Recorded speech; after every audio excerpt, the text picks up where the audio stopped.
Scarlett, tara na. Mana na kayo, Baldwin. Okay, tingin kita sa kotse.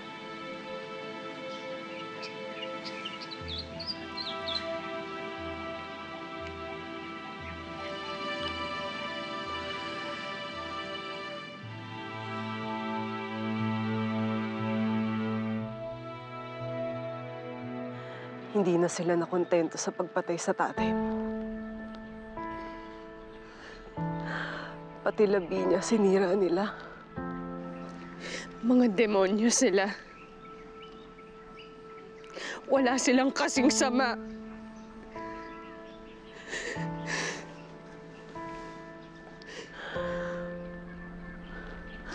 Mula sa araw na ito, hindi na ako iiyak. Ito na ang huli. Hindi ko nabibigyan ng kaligayahan si Vera na makita tayong wasak dahil sa kagagawa nila. Lalaban tayo sa paraang gusto nila. Pagbabayarin natin sila ng mahal. Pati mga kaluluwa nila, hindi pa sapat sa mga kasalanang ginawa nila sa atin.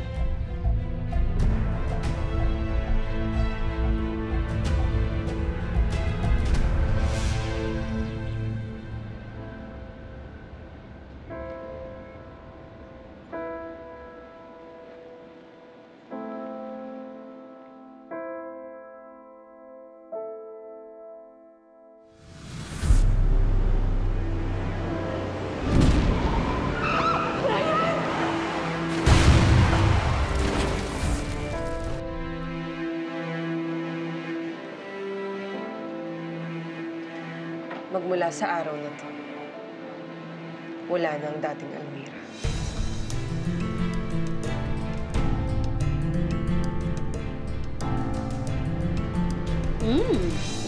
Tita, maganda tong lavender. Bagay na bagay to sa'yo noon. Well, lavender. Naalala ko noon, nung time na tago pa ako ng tago. At balot na balot ako ng tago. Tama na ang kuda! Let's go to the main event! Talaga! Dahil magbabayaran mo ang ginawa ko. Yan kung mapapatunayan mo, ako nga bumatay sa kanya! Talaga?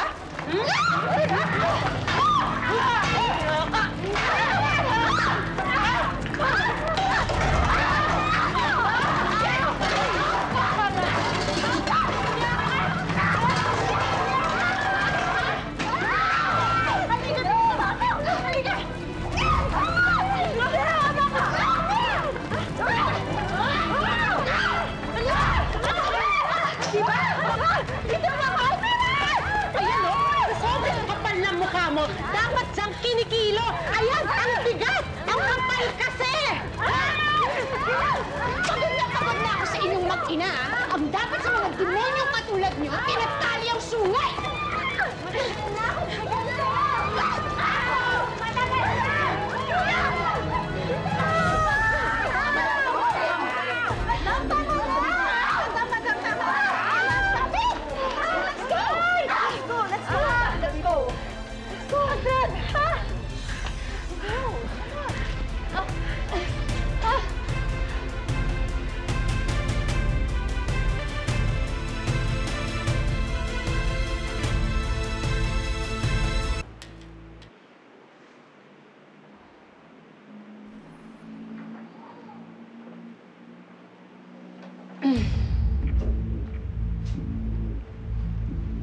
Anong ginagawa mo dito?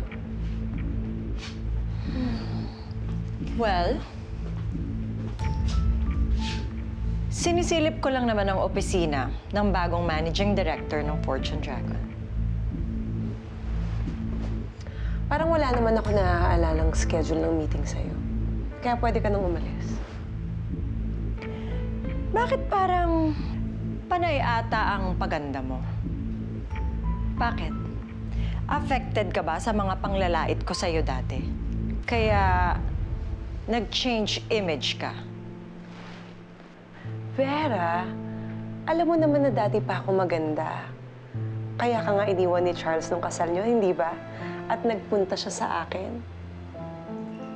Bastos ka talaga. Nagsasabi lang ako ng totoo. Kaya pwede ka nang umalis. Wala rin naman akong planong magtagal.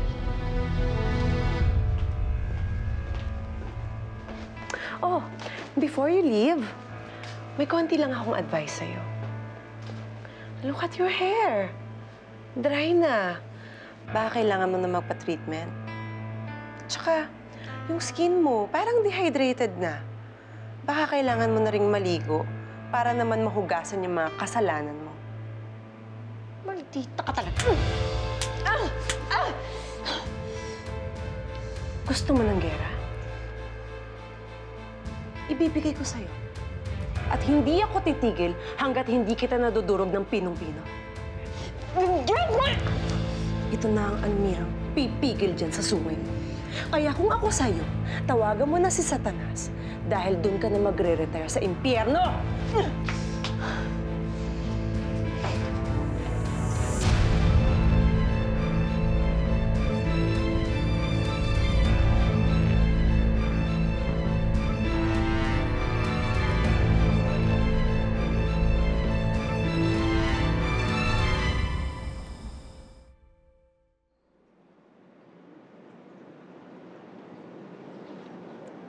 Lola, oras na po para sa gamot niyo.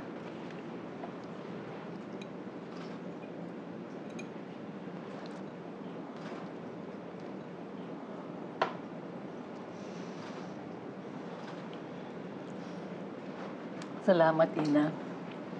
Pero sana iniutos mo lang yan sa maid. Alam naman nila yung schedule ng maintenance meds ko eh.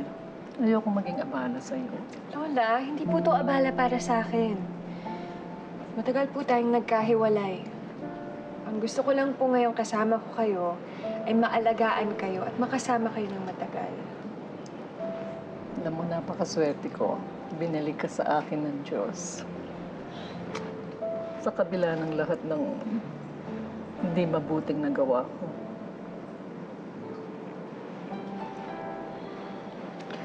Alam mo, tuwing bago ako matulog, tinitingnan ko itong mga litratong to.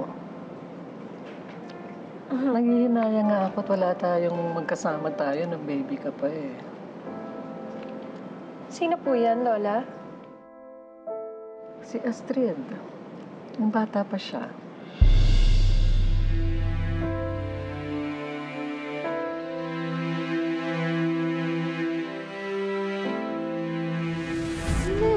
Tignan mo to.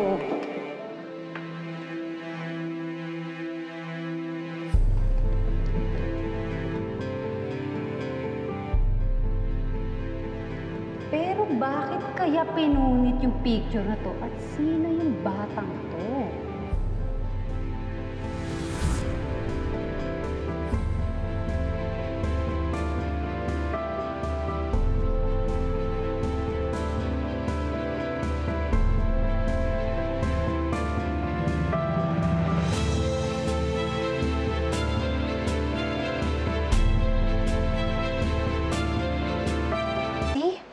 Magkamukhang magkamukha sila. OMG! Parang pinagbiyak na bunga. Bunga ng kasamaan. So, ibig sabihin, anak ni na James at Vera si Astrid. Hindi siya totoong tsuwa? Kapag napatunayan natin na hindi nga anak ni Charles si Astrid, masisira sila kay Filipa. At mapapalayas natin agad sila dito sa pamamahay nito. Interesting. So, what's the next plan? Well, there's only one way to prove na anak nga ni James si Astrid. At yun ang gagawin natin.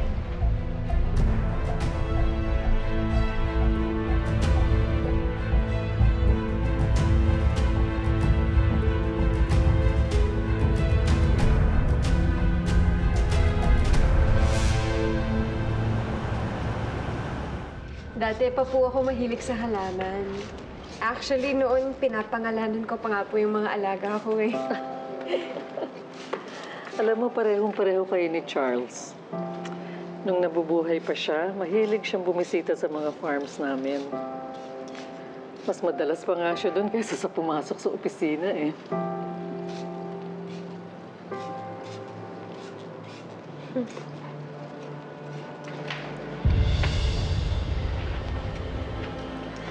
Masyado talagang sip-sip tong si Ina. Kulang na lang pati yung matanda, mahigop niya eh.